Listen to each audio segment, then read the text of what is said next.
And welcome to Queensland Raceway. We're set for a big weekend of mini challenge action, and Garth Tander, it's one of the strongest fields we've seen here for a while. How will that affect the racing? Well, a lot of new guys to the category this weekend. Warren Luff has come in and he'll run predominantly at the front of the field. The Magro brothers have come in from open wheeler racing, so they will be learning on the run. So all the way through the field, plenty of exciting racing. Yeah, and some extra track time for them all too, an addition of one extra race, 4 races this weekend. What will that mean for the drivers and the cars?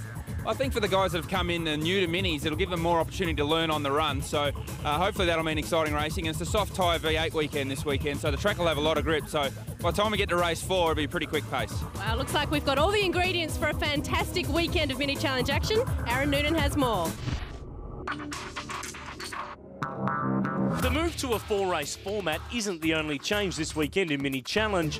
The reverse grid race has been shelved for the category's first appearance at Queensland Raceway, meaning drivers with pace are more likely to be rewarded for their speed.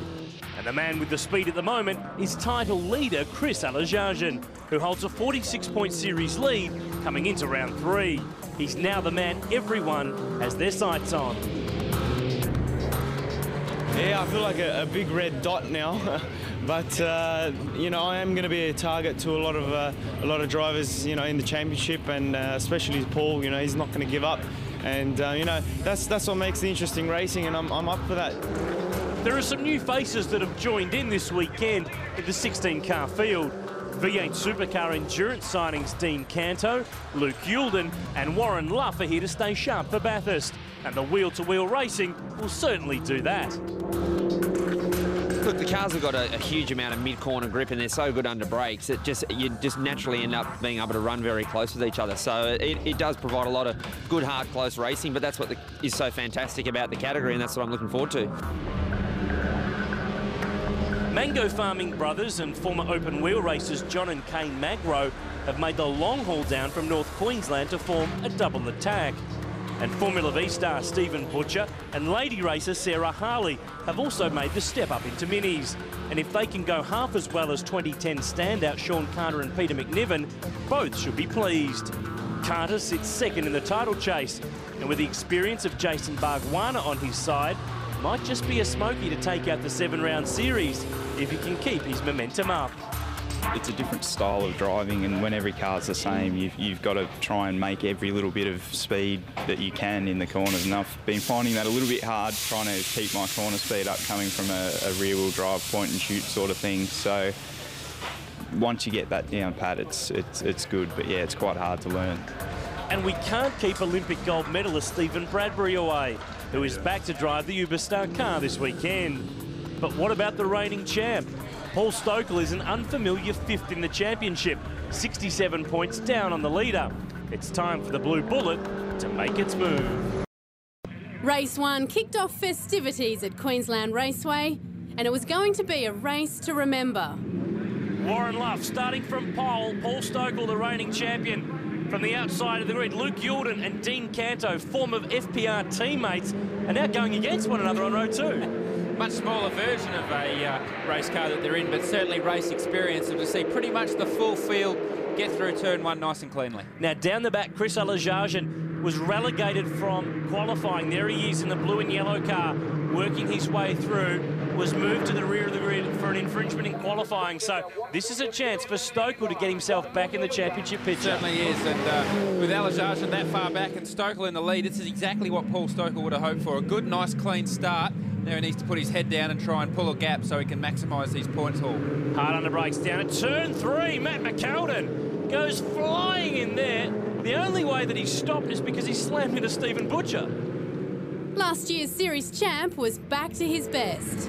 Stokel leading the way. You can see they're carrying 35 kilograms of ballast because he qualified second. Warren Luff is carrying 50, and that's a change this year from previous seasons of this series. And certainly that amount of weight makes a big difference to a small car like this.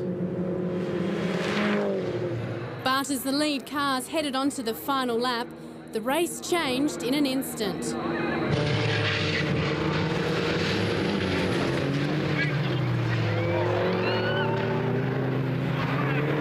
Miraculously, after the incident, 2 spectators and driver Kane Magro were all cleared of serious injuries. I just remember going up on 2 wheels and trying to correct it, put it back on down 2 wheels, but that didn't work, and I end up on the lid. And I remember seeing the gravel trap coming up, and after that everything just went black, but I was aware of the situation and what was happening. When I did land, someone opened the door for me, and I didn't realise where I was until I turned around and looked back, and then I realised I was in the crowd. But yeah, I'm just glad to know that everyone is okay. In race 2, the drivers lined up in the order they finished the shortened race 1. So we've switched sides for the start of this race. Stokel from the opposite side takes the lead. Chris Alajarjan using dirt, racetrack, grass, anything. Anything he could to get to the front, and obviously got a very good launch from a few rows back and got himself up into third now, so a little bit taily going into turn 2. Luckily, front-wheel drive car, all you need to do is nail the throttle and let it pull it straight. So Paul Stokel has the lead. Luff is second.